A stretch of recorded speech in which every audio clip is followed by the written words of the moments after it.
Hello అందరికీ. ఈరోజు మన కిచెన్లో వచ్చేసి వెజ్ బిర్యానీ చేస్తున్నాను ఫ్రెండ్స్. చూడండి, అన్ని వెజిటేబుల్స్ వేసి ఫస్ట్ అయితే మనం వాటర్లో బాయిల్ చేసుకోవాలి. ఒక 5 మినిట్స్ అన్ని వెజిటేబుల్స్ హై ఫ్లేమ్ మీద బాయిల్ చేసుకున్న తర్వాత మనము వాటర్లో నుండి తీసేసి చూడండి, ఇలా ఆయిల్ హీట్ ఎక్కిన తర్వాత వెజిటేబుల్స్ అన్నీ మనము ఇలా ఫ్రై చేసుకోవాలి. చూస్తున్నారు కదా, కొంచెం ఉప్పు వేసి వాటర్లో బాగా బాయిల్ చేసుకోవాలి. క్యాలీఫ్లవర్, బీన్స్, క్యారెట్, బఠానీలు ఇవన్నీ మనము ఆయిల్ ఫ్రై చేసుకోవాలి.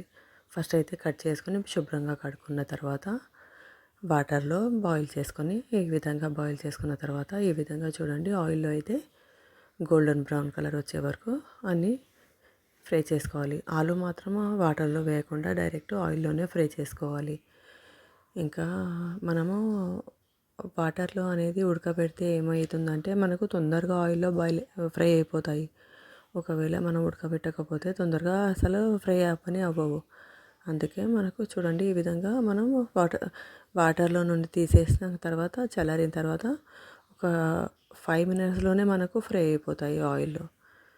ఇంకా మనకు ఇంకా వేరే ఏవైనా కావాలంటే ఇంకా వేరే వెజిటేబుల్స్ కూడా యాడ్ చేసుకోవచ్చు. నేనైతే పచ్చి బఠానీలు చూడండి ఈ విధంగా ఫ్రై చేశాను. వెజిటేబుల్స్ అన్నీ క్యాలీఫ్లవర్, ఆలు, బీన్స్, ఇంకా క్యారెట్, బఠానీలు ఫ్రై చేస్తున్నాను. చూడండి, అన్ని వెజిటేబుల్స్ ఫ్రై చేసిన తర్వాత ఎంత కలర్ఫుల్గా ఉంది కదా ప్లేట్. ఇది ఇంకా దీని గురించి అయితే ఇంకా 1/2 కేజీ టమాటాలు కూడా కట్ చేసి పెట్టుకున్నాను.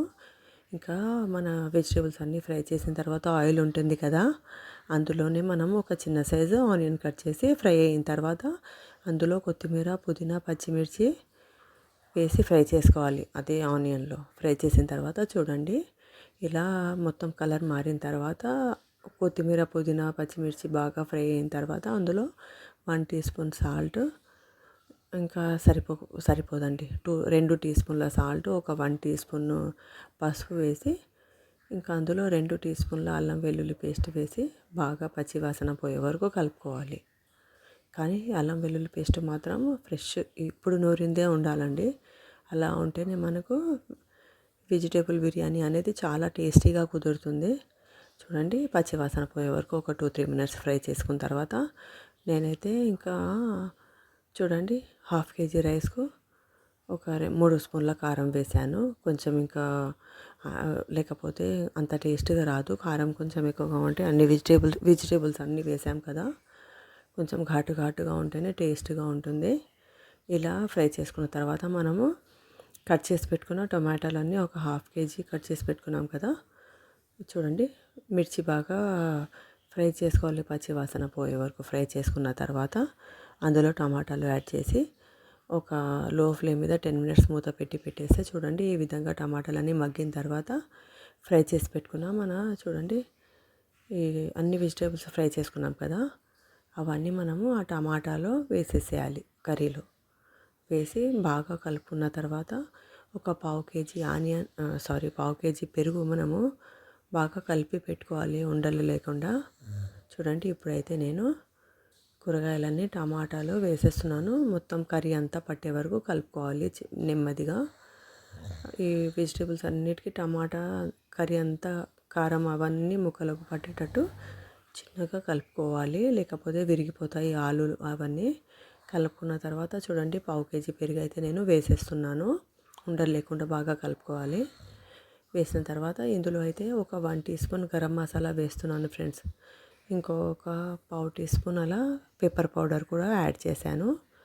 ఈ కలుపుకున్న తర్వాత కర్రీ మూత పెట్టేసి ఒక 5 మినిట్స్ లో ఫ్లేమ్ మీద పెట్టేసేయాలి.